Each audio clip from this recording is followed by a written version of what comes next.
Hoje nós vamos ver funções que são uma estrutura de software com muitas utilidades. Para que serve isso daqui?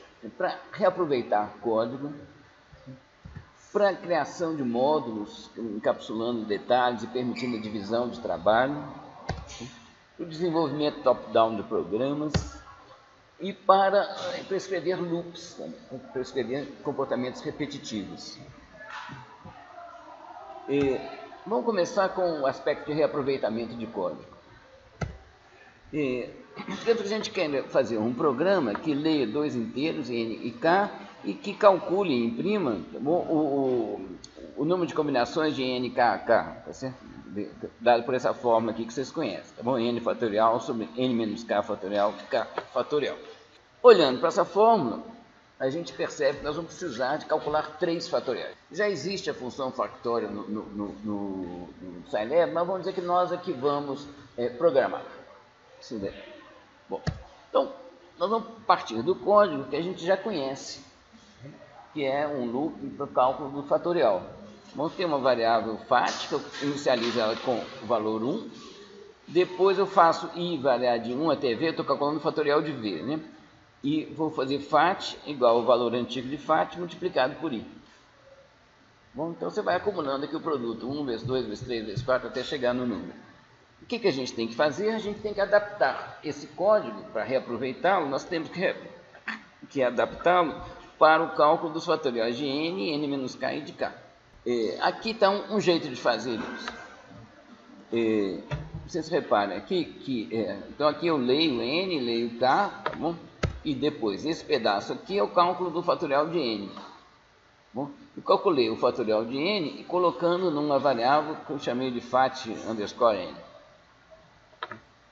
Aqui é para o cálculo do fatorial de n menos k. Tá bom? Ou seja, o loop aqui vai até n, aqui o loop vai até n menos k, e no último aqui, certo? O loop vai de 1 até k. Certo? Eu usei essa variável fat nk aqui para o fatorial de n menos k, usei essa variável fat k para o fatorial de k. E no fim, eu calculo o número de combinações. Bom, por aquela forma.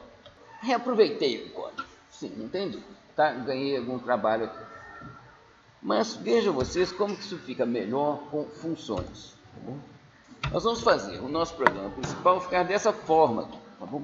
Isso daqui, eu vou usar uma função fatorial de n, essa que está aqui, ó, o código está aqui. E aqui eu chamo a função uma vez, aqui é o programa principal, aqui é a função. Isso aqui são chamadas da função. Tá bom? A cada chamada, eu chamo, você repara, eu estou chamando com parâmetro n, aqui com parâmetro n menos k, aqui com parâmetro k. E aqui, ó, eu tenho um parâmetro de entrada, v. E é em função desse v aqui que eu faço os cálculos.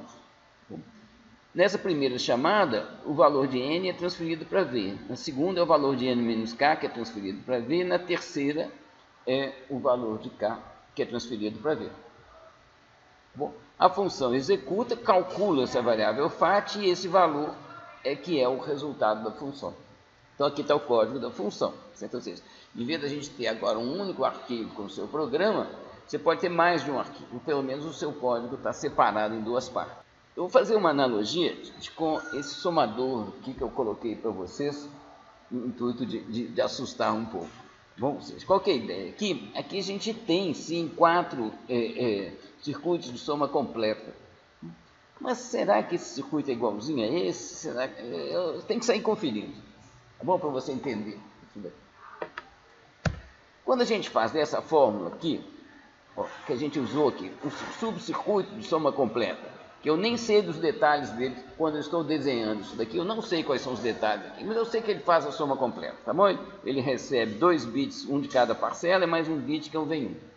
Bom, o primeiro vem 1 é 0, depois ele produz um bit de soma, um bit de vai 1, que encaixa aqui, e aqui estão os 2 bits seguintes das parcelas sendo somadas. Bom, então essa aqui que é a estrutura das coisas. Então aqui, ó, eu vejo claramente que trata-se do mesmo circuito que é empregado aqui 4 vezes.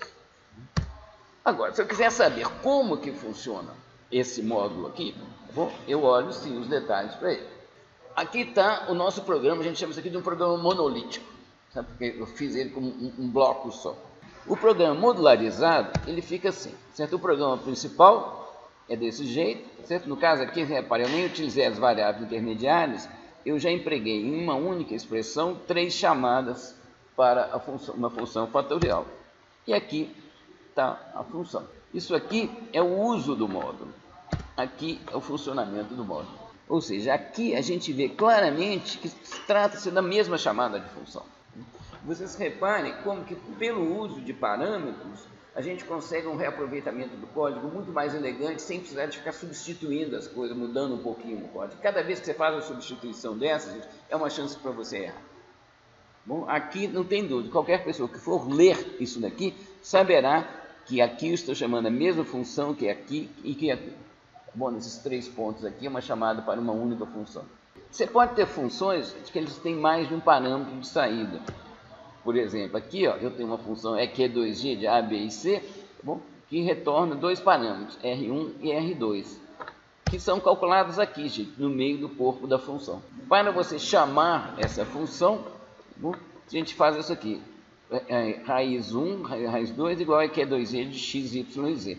Você repare no mapeamento aqui que ele é totalmente posicional, tá bom? Quando você chama, x é o valor que vai para A, y tem o valor que vai para B, z tem o valor que vai para C.